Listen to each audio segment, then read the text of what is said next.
여러분 오랜만에 녹화를 하게 됐습니다. 오늘 제가 말씀드릴 내용은 일본서기 읽는 법입니다. 일본서기 읽는 법을 한번 해보겠습니다. 일본서기에서도 2, 3세기 야요이 시대입니다. 일본 고대사는 크게 야요이 시대와 고분 시대로 나누는데 대략 3세기 후반이 그 경계입니다.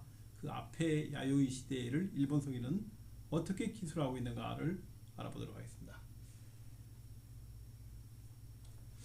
자, 제가 일본서기를 설명한다면은 첫 번째 제시하는 의문이 왜 일본서기가 필요합니까? 우리 역사를 기술하는데 반드시 일본서기를 참고해야 됩니까? 이런 질문을 하시는 분이 많습니다.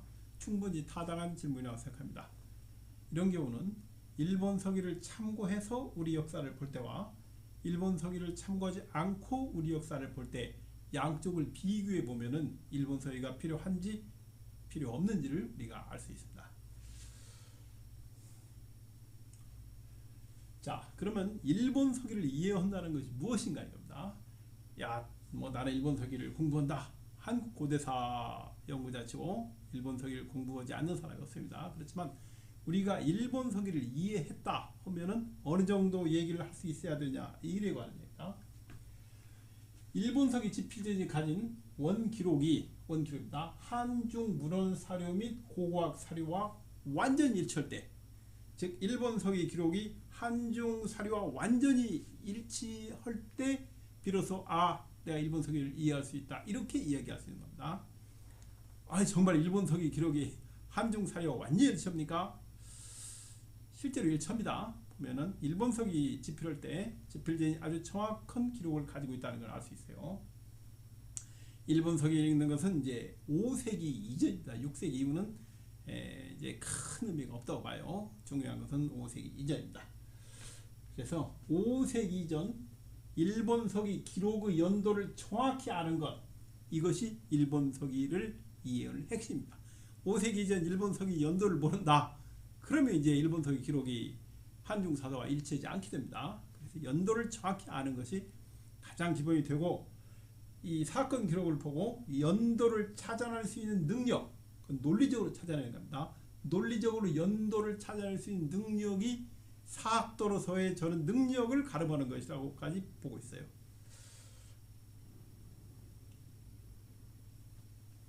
자, 2, 3세기 야요이 시대의 일본서기는 5+1왕입니다. 통상적으로 고왕조라고 하는데 10세 숭신천왕, 11세 수인천왕, 12세 경행천왕, 13세 성부천왕, 14세 중해천왕, 그 다음에 신공황후까지 그 5+1 5명을 이야기합니다. 왕력을 세로 쓰기도 하고 대로 쓰기도 합니다. 초반에는 세가 많고 뒤로 갈수록 대가 많은데 기본적으로 같아요. 그러니까 우리가 이 삼국사기를 보면 김유신을 뭐라고 합니까? 남가야 시조 수로왕의 이 12세 손이다. 그러면 이제 혈통을 우리가 예미한다고 하는데, 혈통뿐만 아니라 대수도 마찬가지입니다. 광개토왕 비문의 경우도 마찬가지예요. 광개토왕이 무슨 왕의 몇 세 손이다. 대수를 얘기하는 겁니다. 혈통 얘기하는 거 아니에요. 고구려 백제 신라 할 것 없이 혈통은 아마 여러 번 바뀌었으라고 합니다. 그래서 야요이 시대 일본서기는 고왕 요 플러스 1왕인데 10세 숭신천왕부터 14세 중해천왕, 그 다음에 신공황후다. 그럼 앞에는 뭡니까? 10세부터 시작하면 1세에서 9세까지는 이런 질문이 나올 수 있어요. 자, 일본서기 야요이 시대 우리 고왕조로 하는데 제가 간략히 요약해 봤습니다. 1세가 신무천왕이에요. 신무천왕은 396년 10월부터, 왜 396년 10월입니까? 396년 8월에 고구려 광개토왕에 의해서 잔국이 토벌됩니다. 잔국의 수도 웅진거발성으로 봅니다. 웅진성이 함락이 돼요. 그래가지고 396년 9월에 규슈로 대규모 피난민들이 이제 왕도 마찬가지고 이주를 합니다. 그래서 다음 달인 390년 10월부터 군대를 조직해가지고 동쪽으로 정벌해 나가요. 그래서 397년 1월에 기내지역, 지금의 오사카 부근에 도착해서 국가를 건국한다. 그래서 이제 신분천왕입니다. 15세 응신천왕의 기록 중에서 저 네 달을 딱 떼어다 여기다 놓은 거예요. 그래서 397년 1월이 이 외오왕, 5세기 중국 사서에 나오는 외오왕의 외국 건국 연도입니다. 그게 백제본기 아신왕 6년이 397년인데 여기에 최초의 외가 출현합니다. 뭐라고 나옵니까? 여름 5월 외국과 우호를 맺고 전디태자를 볼모로 보냈다. 이게 외국 출현 기록이에요. 왜 외국이 출현합니까? 그 전에 잔국이 토벌됐기 때문에 잔국의 왕실이 외국으로 처음 들어온 거예요. 이것은 여름 5월이라는 달까지 정확합니다. 일본 소개 비교해보면 아주 정확하다는 걸 알 수 있어요. 왜 전지태자를 볼모로 보냅니까? 이것도 우리가 일본 서기를 보면 알 수 있어요. 그러니까 잔국은 목지국입니다. 광개토왕 비문의 외가 목지국이에요. 외국으로 천도를 하면서 한반도에 남은 영토 문제예요. 그 한반도에 남은 영토를 이제 백제 아신왕이 그럼 우리가 관리하겠다 하니까 그 관리하는 대가에 대한 보증이 필요해요. 너희들이 관리만 해라. 너희들이 전부 통치하면 안 된다. 관리만 해라. 그래가지고 그래서 전지태자를 영토 인질 교환 협상에서 전지태자를 보내는 겁니다. 자, 그 다음에 2세에서 9세까지 8명은 가공천왕이에요. 없어요. 사건이 없고 그냥 즉위했다 퇴위했다 이것만 있습니다. 왜 하필이면 8명을 집어넣습니까? 그 이유는 응신 때문에 그래요. 외국의 건국자인 응신이 목지국 제15대 진왕이세요. 그 목지국이 뭡니까? 제가 앞에 설명했는데 비류가 미추홀에 건국한 미추국이 목지국입니다. 비류가 건국한 백제를 우리가 목지국이라고 이렇게 합니다. 그래서 목지국의 건국년도가 백제의 건국년도인 BC8년이에요. 그래서 목지국의 제15세 진왕이 있어요. 응신이. 그래서 그 대수를 지키기 위해서 앞에 14명이 필요한 겁니다. 14명이 필요하니까 5명은 고왕조 왕, 1명은 자기 기록 떼어다 놓고 그래서 8명이 모자라요. 그래서 가공천왕 8명을 만든 겁니다. 그 다음에 10세에서 14세 이때가 최초의 국가가 등장하는데 임나가야인들이 바다를 건너서 야마토 또는 야마데라고 하는데 관계없어요. 를 건국합니다. 이 야마데 야마토가 무슨 말입니까? 그게 통전에 나옵니다. 외면토예요. 외인들이 사는 땅이라 하는 한국 그 발음의 이두식 표현일 뿐입니다. 그래서 야마도 오왕이 있습니다. 그 다음에 신공황후가 있어요. 신공황후는 비미오 기년을 따랐어요. 비미오는 179년에 즉위해가지고 247년에 죽어요. 그리고 69년 제위한 비미오 기를 가지고 신공황후를 만들었습니다. 그 다음에 248년부터 389년까지는 외국에 왕이 없는 공유기예요. 국가가 없었어요. 국가가. 우리가 이 약 150년을 일본의 전기 고분 시대라 이렇게 얘기합니다. 그래서 왕이 없어요. 이 전기 고분 시대 150년을 어떻게 메꾸느냐? 그러니까 일본 서기 집필진에 큰 고민이었던 것 같아요. 그리고 15세 응신천왕이 등장합니다. 390년에 목지국 제15대 진왕으로 즉위를 해요. 응진거 발성에서 나중에 어떻게 즉위하는가를 제가 나한테 설명할 텐데 응신 앞에가 여휘왕입니다. 목지국 14세 진왕이 이 여휘왕이에요. 여휘왕이 죽고 응신이 즉위하는 그 과정 제가 나중에 사사기 할 때 설명을 드리려고 합니다. 390년에 즉위하고 그 다음에 391년 유명한 광개토왕 신묘년 이때 진왕으로 공립이 됩니다. 진왕은 즉위한다고 왕이 되는 게 아니에요. 공립이 돼야 왕이 되는 겁니다. 어떻게 공립이 되냐 여러 번 설명했습니다. 그래가지고 391년에 응신천왕이 사만 전체를 통치하게 돼요. 그러니까 당시 큰 나라가 3개 있어요. 세력순으로 백잔, 임나, 신라.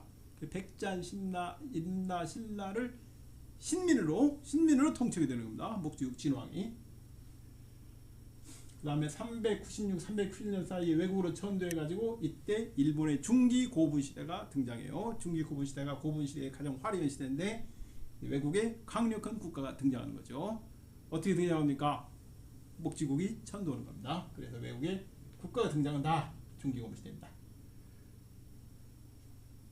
삼국사기 일본 서기를 어떻게 읽느냐? 가장 핵심이 되는 것이 바로 후관소의 삼국지에 적어놨어요. 어떻게 적었습니까? 진왕은 스스로 왕이 될 수 없다. 삼국지 통일입니다.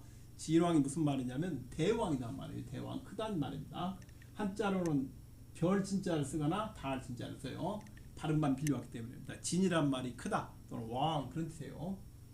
그러니까 대왕이라는 뜻은 이미 그 휘하에 많은 속을 거느리고 있다는 것을 전제하는 겁니다. 전제로 나오는 용어예요. 그 다음에 진왕은 공립되어야 한다. 진왕은 왕의 세자로 돼서 되는 게 아니고 공립되어야 왕이 된다 이겁니다. 후한자성이죠. 이걸 가지고 삼국사기와 일본서기를 읽습니다. 이게 삼국사기와 일본서기 읽는 뼈대. 특히 5세기 이전 기록을 보려면 요거 가지고 있는 겁니다. 이 요거 가지고.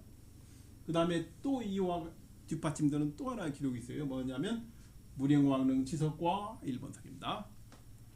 좌현왕 여곤이 일본서기의 대방의 황제예요. 좌현왕 여곤은 게르왕의 임신한 왕비를 데려가 언제입니까? 461년이에요. 그리고 왕후로 세웁니다. 그 다음에 462년 왕으로 세우고 진왕으로 공립됩니다. 제21세 목지국 제21세 진왕으로 웅략천왕이요. 웅략천왕으로 공립이 되는 겁니다. 그러면 어떻게 됩니까?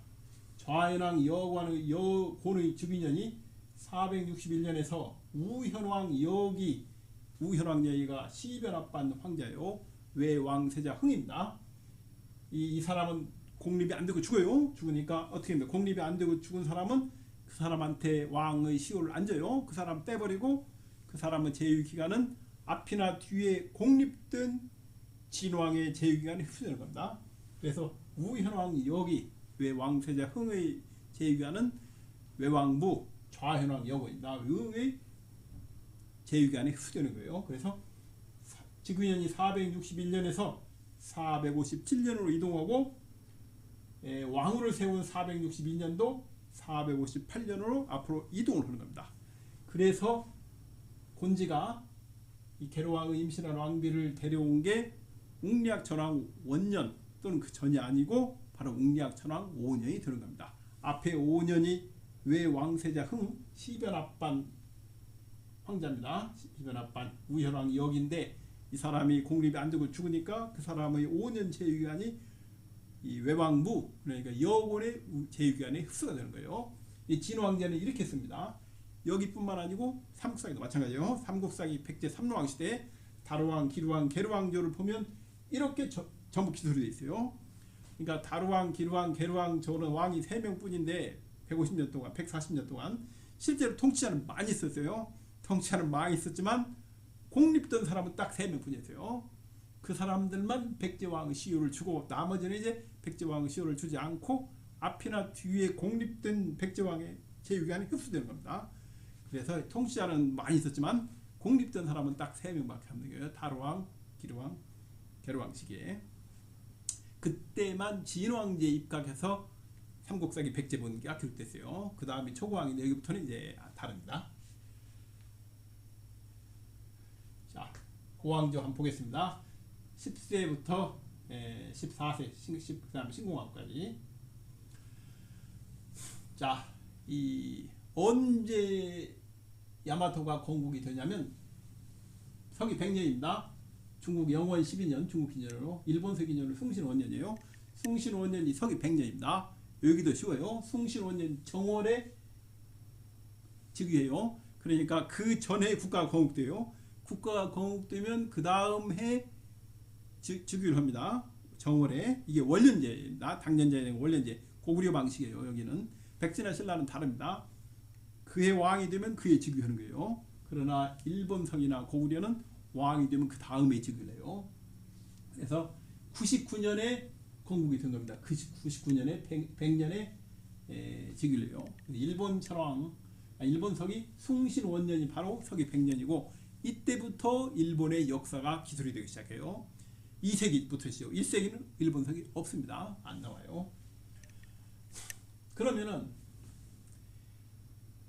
서기 100년의 이 숭신 즉위가 이게 타당하냐 이걸 생각해야 됩니다. 삼국유사를 보면 수로왕은 남가야 건국이 몇 년입니까? 42년이요. 1세기 중반이에요. 수로왕이 1세기 중반에 가야를 건국하는 동인이 뭐예요? 동인은 1세기 초에 마한이 멸망하기 때문에요. 목지후에 와가지고 서기 9년에 마한이 멸망하면서 한반도 남부가 힘의 공백 상태가 됩니다. 당분간 권력의 공백 상태가 이루어지니까 그때 가야 제국들이 건국되는 거예요. 남가야만 42년에 건국된 게 아니고 다른 여러 가야들도 대략 이 정도인 1세기 중반에 다 건국되어 봅니다. 임나가야도 마찬가지고 다 저때 건국이 된 것도 보는 거예요.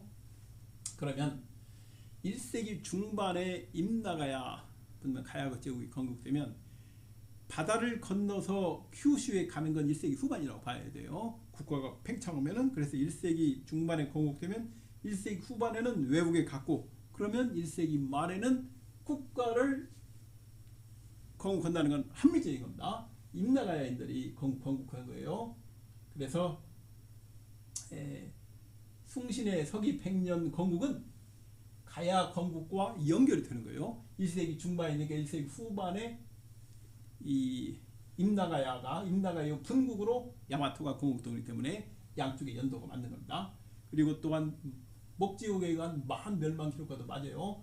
1세기 초에 많이 멸망하죠. 그러니까 힘의 공백이 생기고 1세기 중반에 가야 제국이 건국되고 그들이 바다를 건너서 1세기 후반에 외국의 국가를 건국해가지고 서기 100년에 드디어 초대 왕인 숭신이 즉위를 한답니다.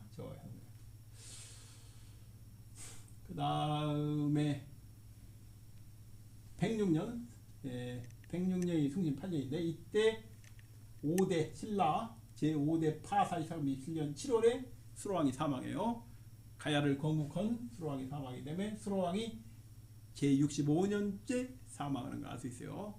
어떤 사람이 삼국유사에 수로왕이 150년을 제위했네 잘 봐야 됩니다. 그러면 무슨 얘기를 하고 있는가? 사서가 잘 봐야 돼요. 수로왕은 65년 만으로만 64년 제위했습니다. 특별히 이상한 게 없어요. 삼국사에는 수로왕의 사망은 연도와 달까지 정확히 기록하고 있어요. 그 다음에 일본 서기를 보면 숭신 10년째 10년 이게 108년입니다. 108년에 갑자기 사도 장군을 전국에 파견해요. 동서남북으로 그 장군을 파견하더니 내가 왕인 것을 알려라. 내가 왜 왕인 것을 만약에 나를 받아들이지 않으면 쳐라. 이렇게 얘기합니다. 그 다음에 사도 장군이 다 돌아오니까 그 다음에 110년에 내가 나라를 연 왕이다. 내가 초대 건국자라는 얘기를 해요. 건국은 10년쯤 떨어졌는데 100년하고 108년이면 정확 10년 아니지만 왜 이때 갑자기 사도 장군을 파견하고 전국에 내가 왕임을 알렸을까요? 대개 이런 경우는 무슨 중국 왕조의 책봉을 받거나 사신이라도 한번 보내면은 기분이 업되는 겁니다. 자신감이 생겨서 그런 일이 많아요. 그러면 그 전에 혹시 무슨 일이 있었나 보는 겁니다. 107년 영초 원년에 후한서를 보면 외왕 수승의 사신이 와요. 외왕 수승. 그래서 그랬구나. 외왕 수승 사신이 와요. 전에 후한에 사신 한번 보내고 외왕 소리 듣더니만 그 다음에 사도장군 파견하는 거예요. 그래서 외왕 수승이 일본 서기의 10대 건국자인 야마도 건국자인 숭신임을 알 수 있습니다. 그리고 어떻습니까? 연도가 단 1년도 안 틀려요. 연도가 정확하게 갑니다. 이걸로 볼 때 일본 서기 지필지는 본래 아주 정확한 기록을 가지고 있었다는 걸 알 수 있어요. 그 다음에 신라사에서 중요한 게 112년입니다. 112년에 파사이사금의 아들인 지마이사금이 즉위왕이 됩니다. 굉장히 중요해요. 지마이사금은 적자입니다. 장자도 아니고 적자예요. 적자란 뭐냐? 실력으로 왕이 된 사람을 얘기해요. 신라분기에. 그 실력이 뭐냐 하면 장인의 힘으로 처가의 힘으로 왕이 된 사람을 적자라 그렇게 얘기를 합니다. 그 장인이 마제 갈문왕이에요. 마제 갈문왕의 힘으로 형을 밀어내버리고 지마이사금이 즉위합니다. 112년에. 자, 일본 서기를 보면 115년이 숭신 65년이에요. 아니 숭신 110년이 숭선 12년, 111년이 숭신 17년이면 아니 그러면 숭신 13, 14, 15, 16은 어디 있습니까? 이렇게 물어볼 수 있어요. 존재하지 않습니다. 존재하지 않는 해예요. 요 해만 존재하는 겁니다. 아니 어떻게 저걸 읽습니까? 제 책을 보십시오. 제 책을 보시면 이 책입니다. 제가 맨 처음으로 썼던 역사책인데 벌써 한 25년 됐습니다. 이게 언제 나왔나요? 2000년에 안 나와요. 발간이 1999년 아니면 2000년인데 언제 나왔나 모르겠다. 지금은 절판돼서 없습니다.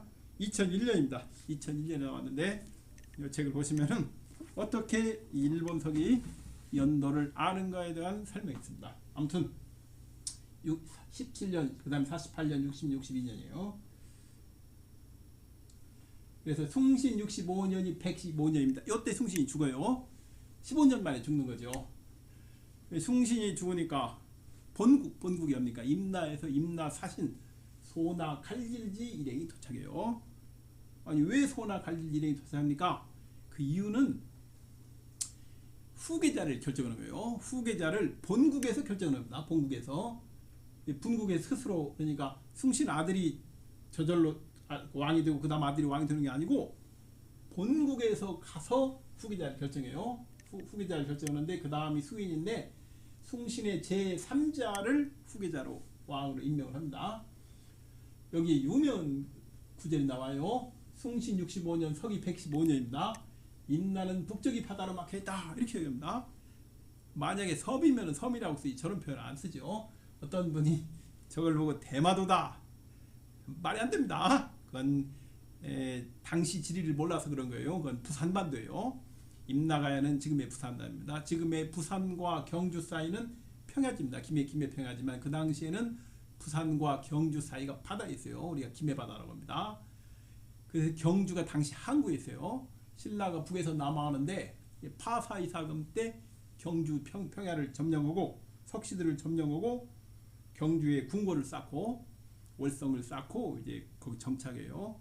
왜 신라가 경주까지만 오고 더 이상 밑으로 안 내려갔습니까?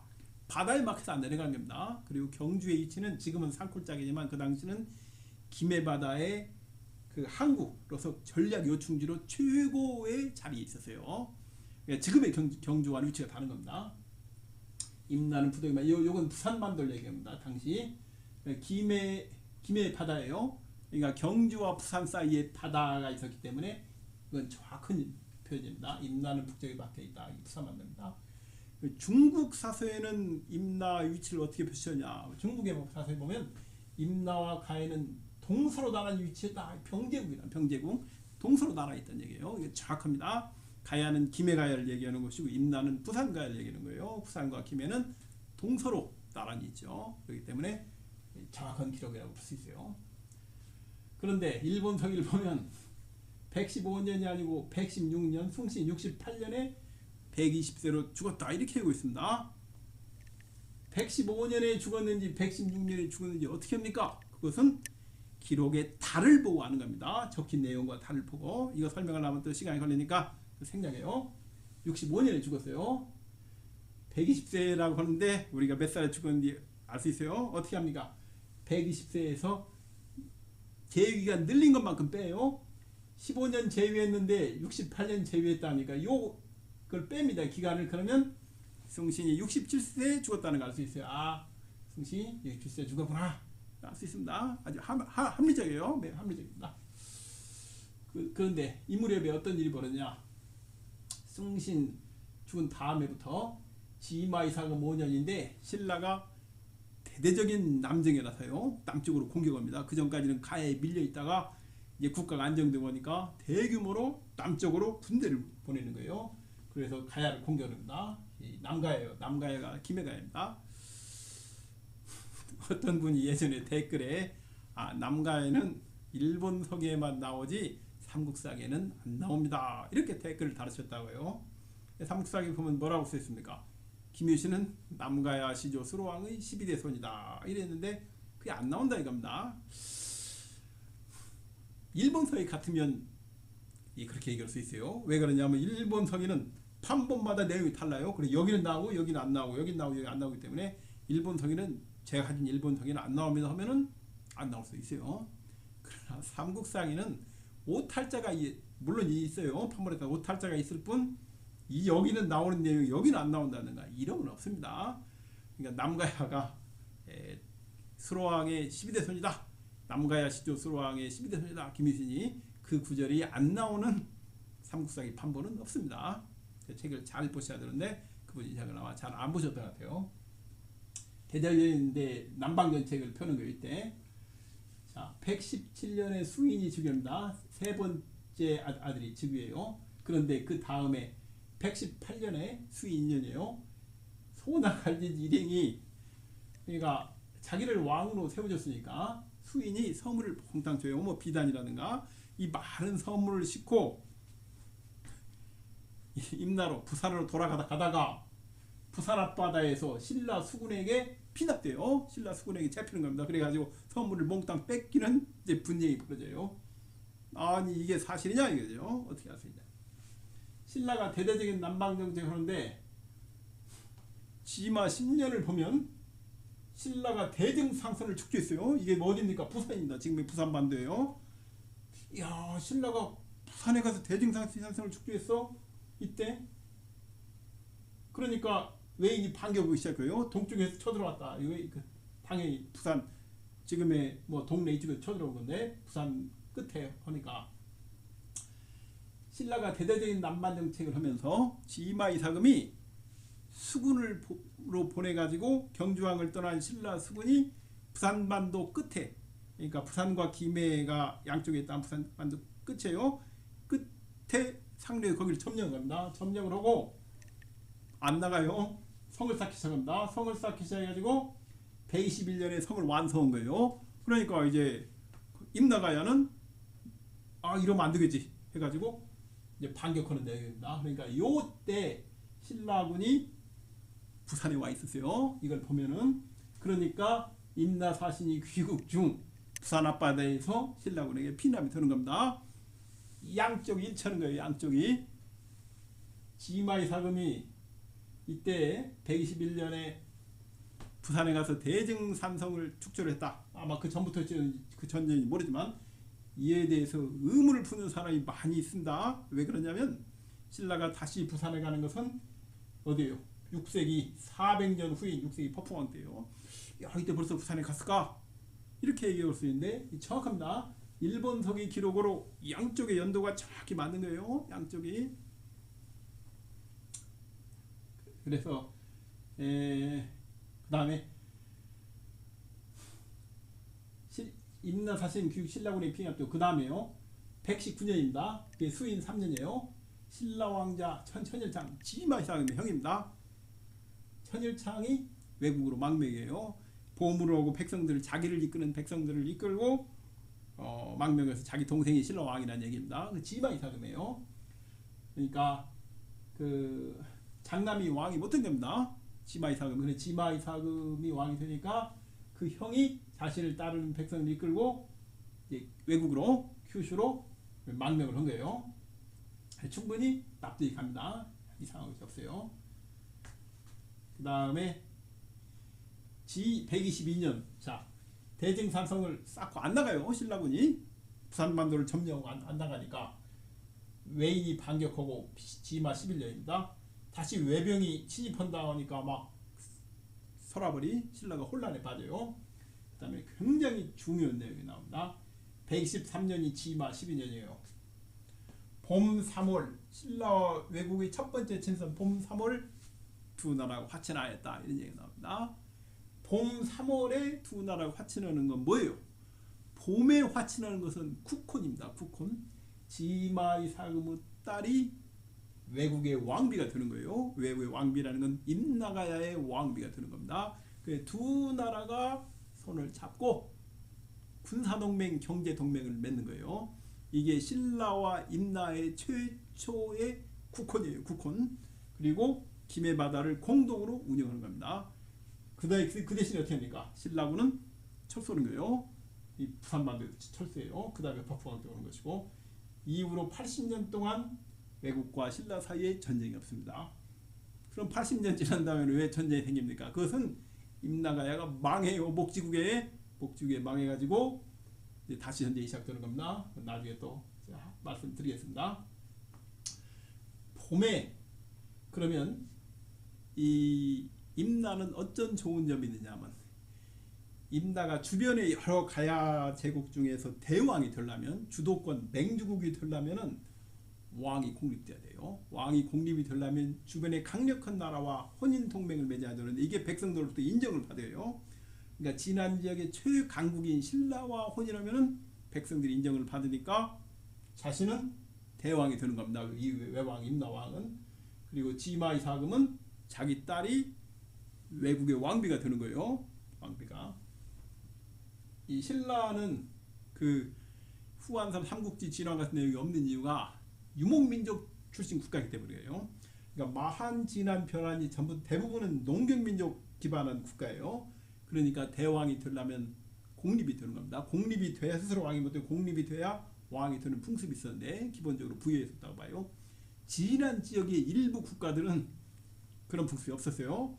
그 주로 유목민족 국가가 남아해가지고 한반도에 그런 경우 유목사회에 기반한 나라는 그런 것이 없었어요. 그래서 강력한 진안 지역에 속하는 신라는 이제 왕비를 보내는, 주변에 왕비를 보내는 그런 역할을 한 겁니다. 이 정도 하고 다음 보겠습니다. 천일창 기록에 대해서 동북아 역사재단은 어떻게 생각하느냐. 다음처럼 쓰겠습니다. 뭘 본 거냐면 역주 일본서기 1권 372쪽에 나온 내용입니다. 자, 한번 보겠습니다. 이 소라는 삼국유사 기 1편에 연호랑 세운여제와 관련하여 써갈 수 있다. 연호랑 세운여 전승은 신라 국가 형성기의 지방 세력 삼국지 위서 변진주에 보이는 근기국 지배 집단이 일본 열도로 이주한 역사적 사실을 반영하고 있다는 견해가 있다. 즉 연호랑 세운여의 본계지로 추정되는 포항입니다. 영일년 별칭이 저 왔다 삼국사 이치리지 영의 고명이 근호지이므로 근기와 이름이 비슷하다, 음이 가깝다. 일본 측 전승에 보이는 천일창의 도외시에 갖고 왔다는 전하는 철, 옥, 창, 거울 등은 일본 야요이 시대의 수장에서 발견되는 왕자 상징물이다. 그러니까 저 천일창이 가지고 있다는 것이 야요이 시대 지배층이 가지고 있는 물과 같다 이런 겁니다. 그래서 천일창 신화는 이 야요이 시대에 벌어진 것이다. 여기까지 얘기한 거예요. 그러나 하나 틀렸습니다. 뭐가 틀렸어요? 아달라 이사금대가 아니고 8대 아달라 이사금입니다. 6대 지마 이사금대 벌어진 사건이에요. 신라가 포항에 최초로 도착하는 게 바로 아달라 이사금 시기예요. 그러니까 남해안은 갈 필요 없어요. 이미 바다에 접하고 있으니까 경주항이. 동해안은 다른 진안 지역 국가를 이제 정보로 가야 되니까 8대 아달라 이사금 시기에 최초로 동해안을 도착해요. 언제입니까? 아달라 이사금 4년 157년입니다. 봄 2월 간물 마산의 두연을 설치하였다. 이게 신라가 최초로 동해안에 가는 겁니다. 157년에 신라가 건국된 게 BC 57년이니까 약 200년 만에 최초로 동해안에 도착하는 거예요. 아니, 경주에서 무슨 포항 가는데 200년이 걸립니까? 그렇지 않습니다. 신라는 1대, 2대, 3대까지는 동서울에 있어요. 서울에. 그 다음에 4대 때는 충청북도에 있어요. 그 다음에 5대 때 경상북도 들어오는 겁니다. 5대 파사이 사금 때. 그래 약 서기 100년 전후부터 경주에 자리를 잡아요. 그렇기 때문에 약 반세기가 지난 다음에 어디 동해안에 가니까 합리적인 겁니다. 연호랑 세운여 전선은 이때 이제 발생해요. 천일창 망명은 6대 지마 이사금 시기로 8대 아달라 시사금이 아니다. 삼국지 동의전 변진한제후 근기국이라는 명칭, 여기 근기국이 나왔는데 명칭은 어떻게 생긴 것이냐 우리가 알 수 있어요. 2세기 중후반에 진안 소국이 목지국에게 멸망당한 후 10년째 되었을 때 국명을 바꿔 출연하게 됐다 이겁니다.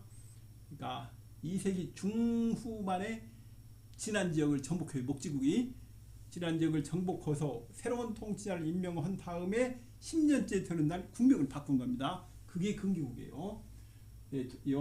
동북아 역사재단 여기서 나와 있는 견해는 일단 일본 서기의 정확한 연도를 읽지 못합니다. 이게 아달라 시기인지 지마 시기인지 그걸 모르는 거예요. 그 다음에 근기국이라는 명칭이 물론 거기서 나왔는데 언제 근기국이라는 명칭이 나타나서 언제 없어진지도 몰라요. 삼국사에 보면 정확히 알 수 있습니다. 언제에서 언제까지 있었는가를. 자, 그 다음 보겠습니다. 수인 25년, 26년, 27년, 28년 그 다음에 수인 28년을 보면 순장을 금지했다고 나와요. 외국에 순장이 있었습니다. 순장은 뭡니까? 그건 정복국가 또는 유목민족, 그 다음에 정복국가 유목민족이 섞여 있으면 더 확실하죠. 그래서 정복국가는 유목민족 흔적이에요. 우리나라에서는 가야와 신라에서만 순장이 나옵니다. 그 다음에 다 나오는 것이 아니고 가야는 언제부터 나옵니까? 3세기 후반부터 5세기까지 약 250년, 신라는 4세기 후반부터 5세기까지 약 150년 사이만 나와요. 그 앞뒤로 안 나옵니다. 그 시간만 나와요. 그 시간이 유목민족이 들어와서 신라, 가야를 정복하고 새로운 지배층이 됐을 때입니다. 그때 순장이 나와요. 그다음 순장이 사라지는 것은 이제 지배가 공고해요. 완전히 지배를 확고했고, 그 다음에 농경화 되면은 생활 농경화 되면 이제 노동력이 필요하니까 순장을 금지시키는 거죠. 순장을 금지시켰다. 그 외국에 순장이 있었다는 것은 삼국지에 나옵니다. 비묘가 죽으니까 247년에 비묘가 죽어요. 대가총 큰 무덤을 만들었는데 백보, 둘레각형, 반지름이 100보쯤 됐다. 그러니까 당시에 원형분 썼다는 얘기예요. 원형분. 전방후원분은 아직 안 나왔습니다. 전방후원분은 아직 안 나왔어요. 이 큐슈 벌어진 거예요. 전방후원분은 큐슈에서 출혈하는 게 아니고 혼슈에서 먼저 출혈합니다. 왜 혼슈에서 먼저 출혈합니까? 그 얘기는 비묘 죽고 이후에 대규모 민족 이동이 일어나요. 그래서 큐슈에서 혼슈로 인간이 이동합니다. 이주하고 그 일본 사회가 야요이 시대 고부 시기로 바뀌어요. 그러면서 전방후원분이 발생합니다. 삼국지 동의 전에 이 순장 얘기 나와요. 순장, 자, 노비, 백예를 순장했다. 비밀 죽을 때 뭐 이런 나옵니다. 그 다음에 이제 쭉 나와요. 그리고 7대 신라에서 134년에 실성이 상임이 죽여오고, 그 다음에 137년에 수인 죽어요. 일본을 보면 138년에 죽었다고 합니다. 수인 90년이 아니고 수인 99년에 140년에 죽었다. 이때 죽었는데 어떻게 합니까? 달을 보고 하는 겁니다. 다 알 수가 있어요. 이때 죽은 거예요. 이때 137년에 죽었어요. 140세에 죽었다고 하지만 이것도 알 수 있습니다. 실제 제위하는 21년이에요. 그런데 99년을 만들어 놨으니까 얼마나 늘렸는지 그 기간을 뺍니다. 그러면 62세 수인이 죽었다는 걸 알 수 있어요. 합리적 결과에 이렇게 다다르게 됩니다. 역사는 합리적이어야 돼요. 그 다음이 이제 수인의 제3자인 3자가 경행천왕으로 경행으로 즉위하는데, 여기도 제3자가 즉위하는 거 보면 장자 상속이 한 번도 없어요. 이때도 적진 않았는데 본국인 임나가에서 사신이 와서 후계자를 점지했을 가능성이 굉장히 높습니다. 맨 앞에만 쓴 것은 이제 선나 갈질지령이 신라로 돌아가다가 분쟁이 발생해가지고 중요한 사항 때문에 적은 것이고, 그 다음은 이제 그런 분쟁은 없은 것 같아요.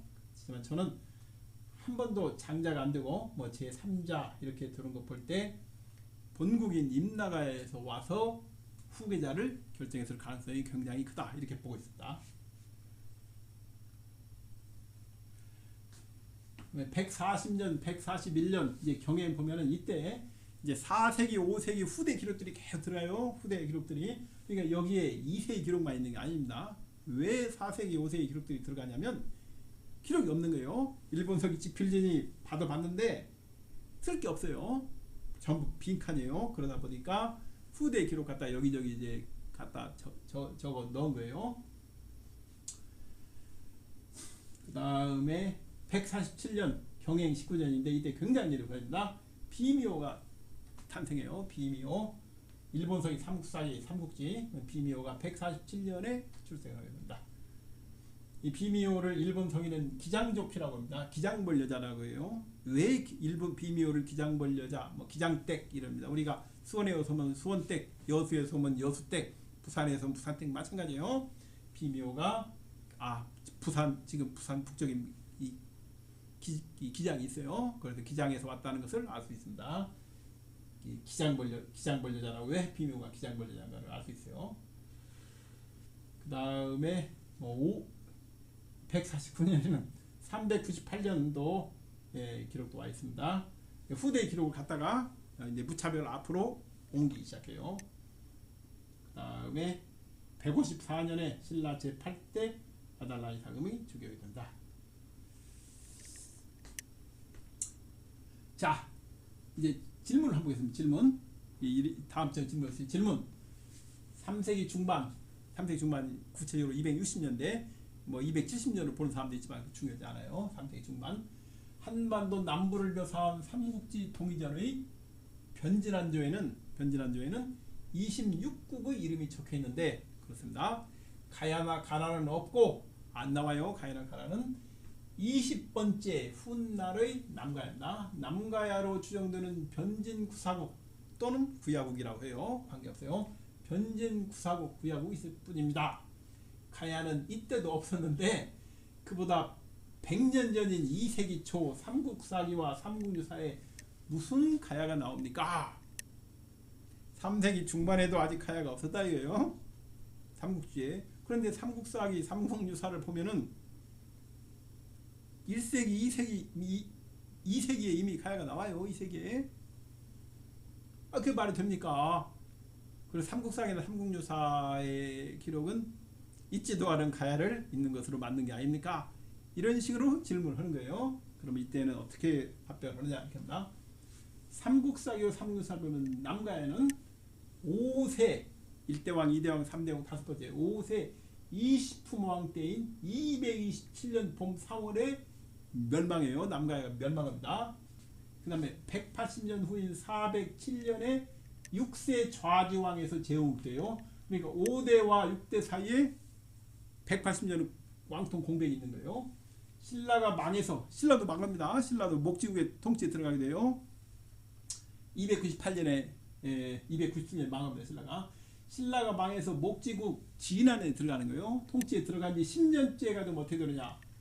중요한 얘기가 나옵니다. 기림이 사금 10년.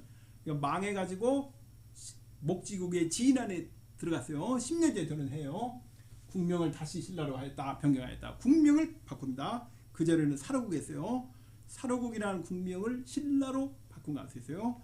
그러니까 당시는 어떤 상황이냐. 목지국이 소국을 정복을 하면은 새로운 통치자를 임명하고 그때부터 10년째 되는 해 국명을 바꾸는 겁니다. 사로나 신라나 비슷한 게 아닙니까? 물론이죠. 국명을 바꾸는 국명을 정하는데 아무나 하겠어요. 뭔가 비슷한 것으로 국명을 정하지. 그래서 망해서 목지국 통치하에 들어가면 10년째 국명을 바꾼다는 알 수 있어요. 따라서 남가야는 멸망한 지 10년이 지난 237년경에 국명을 변진구사국으로 변경하였다가 그럼 언제 찾느냐? 변진한이 고려 공격으로 해체되는 거예요. 영락 17년 봄 1월입니다. 407년이요. 달을 알아야 됩니다. 영락 17년 관계토항 비문은 영락 17년이라고 나오고 달이 안 나와요. 봄 1월이에요. 어떻게 압니까? 알 수 있습니다. 제 책 보십시오.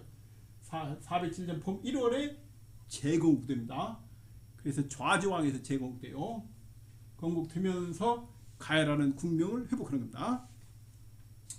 삼국지는 그 중간인 3세기 중반의 변진한 시기를 기록했으므로 가야나 가라가 없다. 이게 당연한 겁니다. 국명은 평경이 있기 때문에 없는 거예요.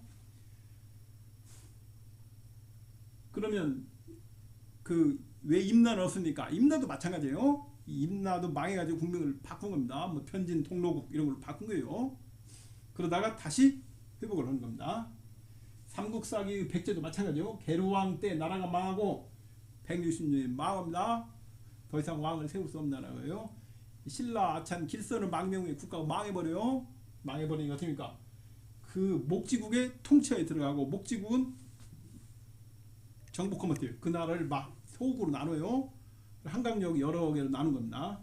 그리고 각각의 통치자를 임명해요. 국명 바꾸고 그 다음 왕인 언제 초고왕 10년이 175년 경에 국명을 일백백제 백제에서 피승을 받고 했죠. 맞백제 백제 작은 집이었습니다. 작은 집 10제도 마찬가지요. 백제로 국명을 변경했다는 우리가 알 수 있어요. 그러니까 삼국지 동의전의 마한조를 보면 일백백자 백제는 나올 수가 없는 겁니다. 국명을 바꿨기 때문에 반드시 맞백제 백제나 10제로 나와야 되는 거예요. 그러면 언제 다시 일백백자 백제를 바꿉니까? 그것도 삼국상에 나옵니다. 368년에 국명을 다시 원위치시켜요. 일백백제로. 자, 이 정도 하고 다음 보겠습니다. 질문이 삼국지 동의전 변진한조를 보면 26구 이름이 적혀 있는데 임나는 없고 대신 외에 접한다는 변진 동로국이 24번째로 적혀 있습니다. 변진 동로국은 언제 나타났다가 언제 사라진 것입니까? 이 문제를 한번 여러분 어떻게 하겠어요? 삼국사기 신라분기에 하면 변진 동로국은 207년에 망해요. 임나가야가 망하고 어디에 망합니다. 목지국에 망했어요. 207년에. 한 207년에 망했는 거 어떻게 알아요? 제 책 보십시오. 책. 10년 그러면 망하면 언제 국명을 바꿉니까? 217년이요. 217년 어디요?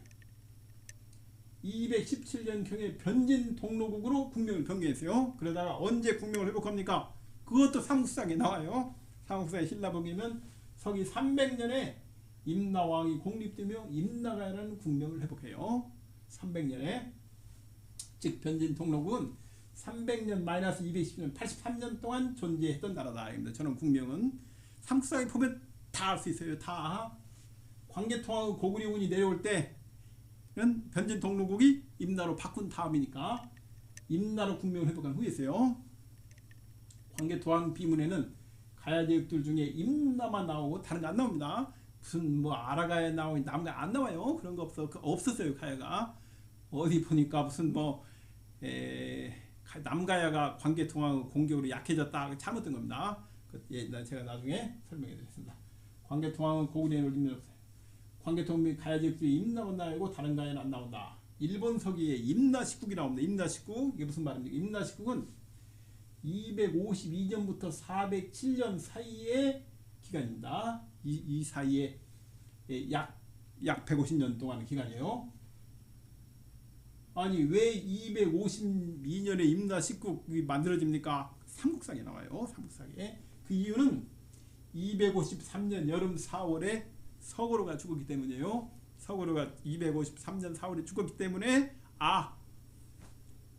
변진 19국 임나 19국이 언제 만들어지는가? 그 전에 완성이 된 거예요. 완성이.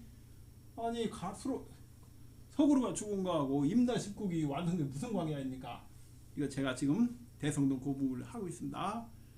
아무튼 삼국사에 있어요. 아니면 제 책을 보십시오.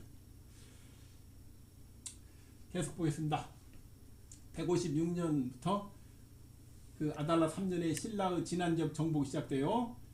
그 다음에 아달라 4년에 신라가 동해안 도착하고 그 다음에 중요한 게 나옵니다. 아달라 5년에 봄 3월에 외인 예방해요. 무슨 얘기입니까? 신라와 외국 간에 즉 신라와 임나가야 간의 두 번째 국혼 이루어집니다. 군사동맹이자 경제동맹이 이루어져요. 두 번째 혼이에요. 봄의 친선사시는 전부 혼입니다.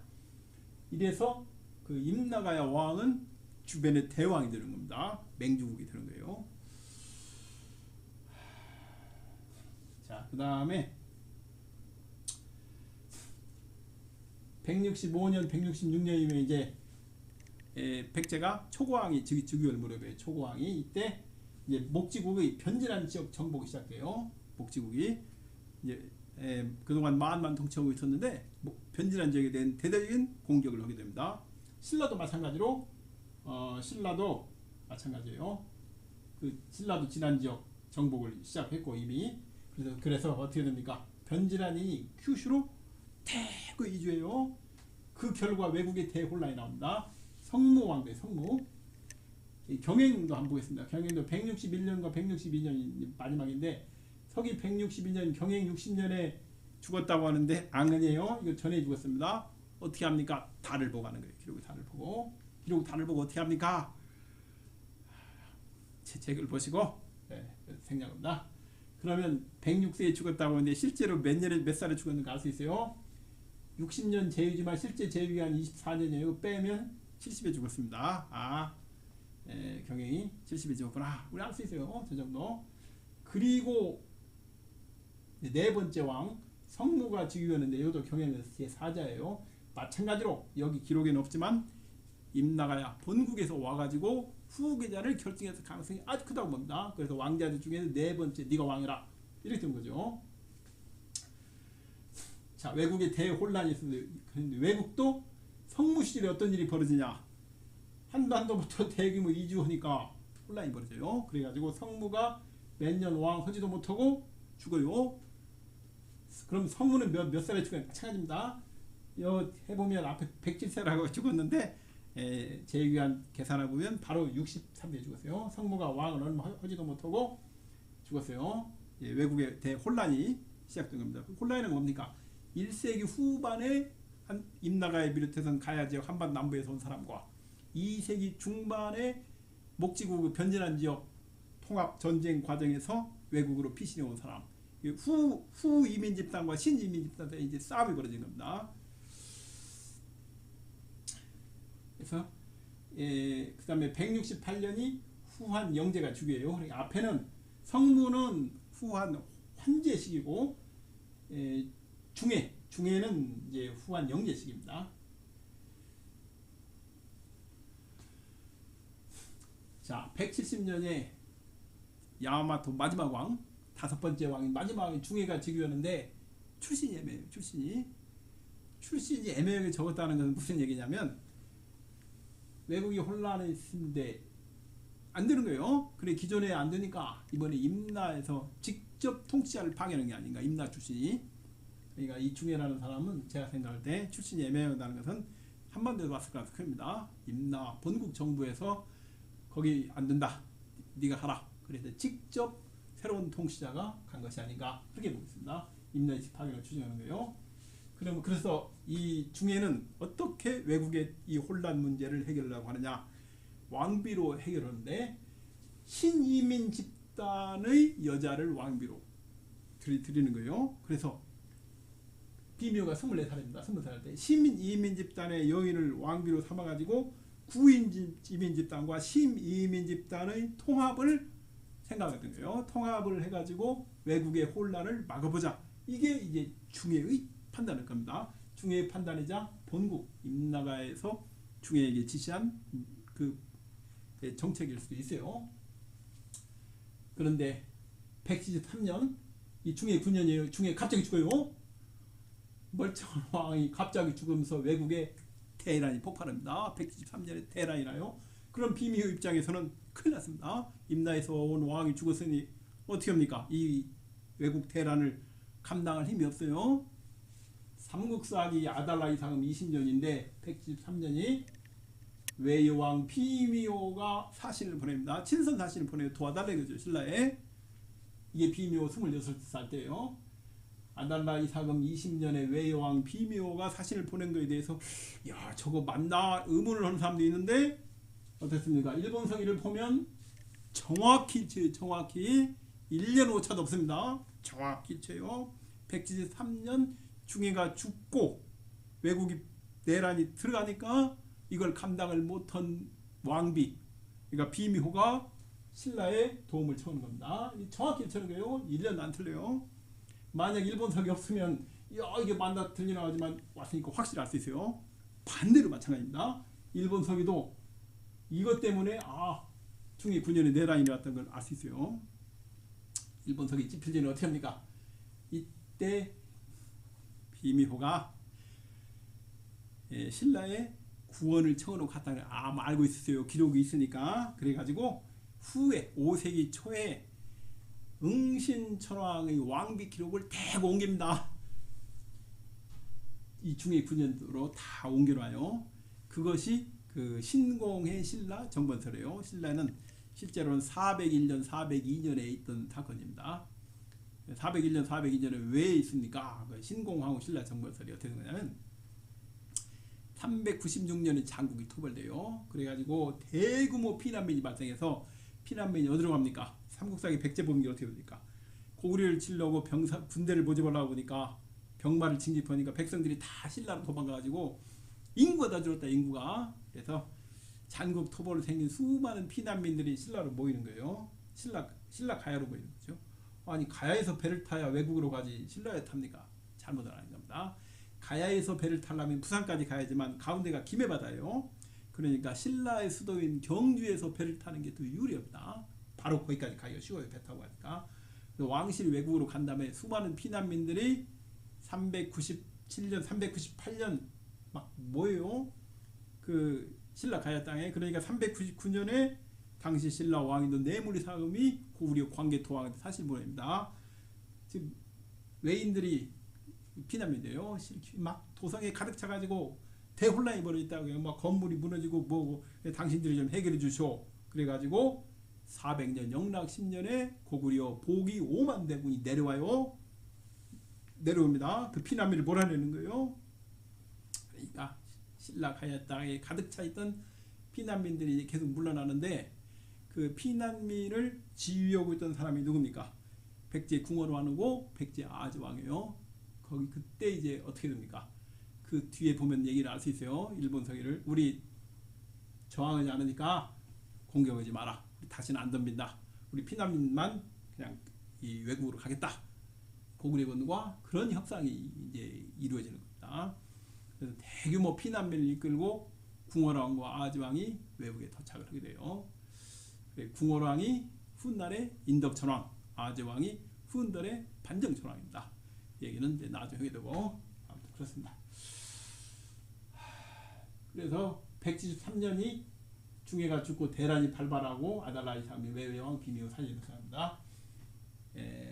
삼국지를 보면 뭐라고 합니까? 외국에 여왕이 나오기 전에 남왕이 7, 80년 통치했다 이렇게 나옵니다. 남왕이 통치했다. 중해 이때 죽었으니까 73년 동안 5왕이 통치했다고 알 수 있어요. 73년 동안 5왕이 통치했어요. 그러니까 삼국지에 나와 있는 70에서 80년 동안 남왕이 통치했다를 정확히 했어요. 정확히 73년 동안 5명의 남왕이 통치했다. 우리가 일본 서기를 보고 이렇게 할 수 있는 겁니다. 정확히 맞아요. 그 다음에 후한서를 보면 환제와 영제 시기에 외국에 대란이 있었다는데 환제와 영제가 아니고 영제 시기입니다. 그러면 후한서가 틀린 겁니까? 이건 이제 보기 나름인데 이미 성무 때가 어디예요? 환제고 이 중해 때가 영제예요. 그러니까 성무 때부터 시끌시끌했어요. 시끌시끌. 그러니까 대란은 아니겠지만 국가가 시끄럽고 요란하기 때문에 여기까지 포함하면은 환제와 영제, 환제 틀린 거 아닙니다. 실질적인 난은 영제 때 벌어진 거죠. 그 난이 발생하기 전에 혼란까지 하면은 후한도 틀린 건 아니다. 엄밀히 말하면 영제, 후한, 영제 원초 5년에서 후한, 영제 연광 2년까지 6년 동안 외국에 대란이 있었습니다. 그리고 대란 후에 비미호라는 여왕을 세웠다 나오는데 언제 세웁니까? 6년 대란이 종결되고 179년이에요. 179년에 이게 신공 원년이에요. 비미호가 즉위하는 겁니다. 이때 비미호가 여왕이 될 때 왕으로 즉위할 때가 32살이었어요. 신라에 사신 보낼 때는 26살이었습니다. 173년에서 178년 사이에 외국 대란 원인을 제가 요약해봤습니다. 1세기 중반 고구려 왕통이 해시에서 고시를 전한대요. 그런데 후한은 고구려에 대한 지속적인 압박이 옵니다. 그러니까 그리고 그 다음에 말가르 백제에 대한 공격이 중단돼요. 아니 왜 중단하지? 114년 8월 10월에 고구려 태조왕이 남쪽 바다를 궁을 비우고 무려 3달이나 다녀와요. 남쪽 바다를 어디를 다녀올까? 목적지를 안 썼는데 목적지를 안 쓰는 거에 대해서 중요한 걸 우리가 알 수 있어요. 삼국사기의 원사료를 놓고 아마 통일신라 시기에 한 것 같은데 목지국 관련 기록을 전부 지웁니다. 목지국 관련 기록을 전부 지우는 거예요. 고구려, 백제, 신라 전부 다 지우는데 어떻게 지우느냐? 목지국의 영토가 기록해야 되는 경우는 방향만 정해요. 뭐 남해다, 서쪽이다, 남서쪽이다, 북서쪽이다. 그렇지 않고 목지국의 영토가 아닌 경우는 직접 지명을 씁니다. 애매하게 남쪽 바다 이건 목지국 같다 보면 굉장히 가능해요. 금강유역에 태조왕이 만조 백관을 거느리고 배를 타고 목지국 수도인 마한 수도죠. 금강유역에 간 걸로 추정합니다. 그래서 이때부터 고구려 백제 동맹이 시작돼요. 계로왕이 북위에 보낸 국서를 보면 어땠습니까? 두 나라는 같이 부여에서 나와서 본래 서로 존경하고 살아가는 사이였다. 이때부터입니다. 114년부터. 그 다음에 어떻습니까? 요서의 마한이 출현하여 고구려와 합동으로 후환을 전투가 시작돼요. 그리고 166년에 삼국사기 백제가 멸망해요. 목지국이 백제를 흡수하고 초고왕 보내는 겁니다. 나중에 초고왕 임명하고 변진한 통합전쟁이 시작됩니다. 변진한 지역 외국으로 대규모 피난민이 발생해요. 외국에서 1세기 후반 이민 집단과 2세기 중반 이민 사이에 갈등이 폭발합니다. 이것이 바로 외국 대란의 원인입니다. 제가 볼 때는 그래요. 자, 일본상 읽는 법을 첫 번째를 마치고 잠시 쉬었다가 두 번째를 계속하도록 하겠습니다.